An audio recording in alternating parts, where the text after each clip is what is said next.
Wala akong maisip. Ay teka, what if gumawa tayo ng survival series sa Minecraft? At kung hindi ka pa nakasubscribe, mag-subscribe ka na at i-like mo na rin to. Yun lang, tara na! Diyan nga pala ay nagpuputol na ako ng mga puno.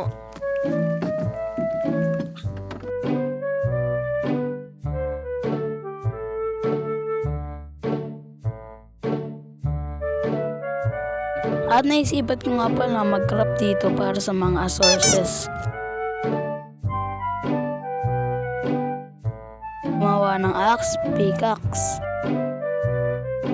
At nagukay ako para kumuha ng stone para makagawa ng stone pickaxe at axe. At naisipan ko na gumawa ng axe at stone pickaxe.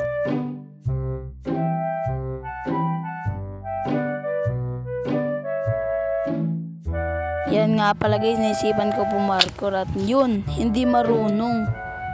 At habang nag-explore ako, nakakita ako kaya nadulas ako. Ayun, patay. Nakalimutan yung gamit, wala na.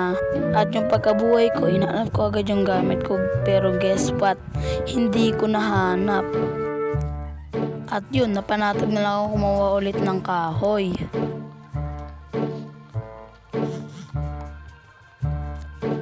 At ayun, naghanap na lang ako ng pagkain at mga dahon para wala lang.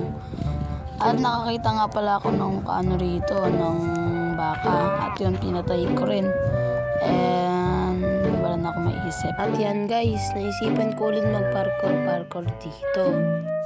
At nakakita nga pala ako ng patay dito at naisipan ko dito na lang gumawa ng bahay. At yun, naghanap na lang ako ng mga seed para magtanim. At ayun, gabi na, kaya natulog na ako dyan. At ayun, inayos ko muna yung gamit ko para mailagay ng crafting table at chest.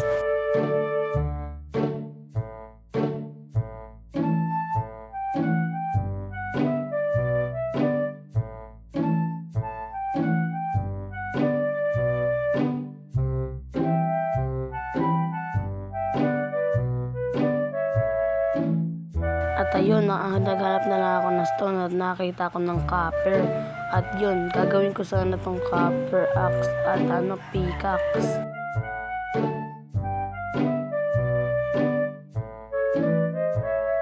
Yung white ko nga pala na bed, ginawa kong red para mas maganda.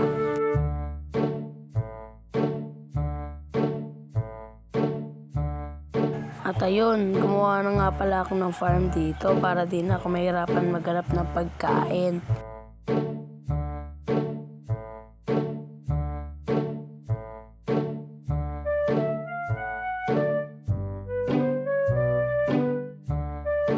At ayan, nilagay ko na nga pala yung mga seed isa-isa.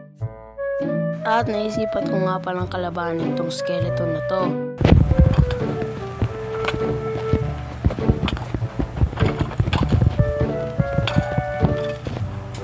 At ayun, napatay ko rin naman kaya okay na. At yun, naisipan ko na lang nga pala kumuha ng mga kahoy. At nilagay ko na nga pala yung mga gamit ko na hindi ko kailangan. At naisipan ko nga pala magkatanim pero nakalimutan ko yung seed ko kaya bumalik ako dun sa chest.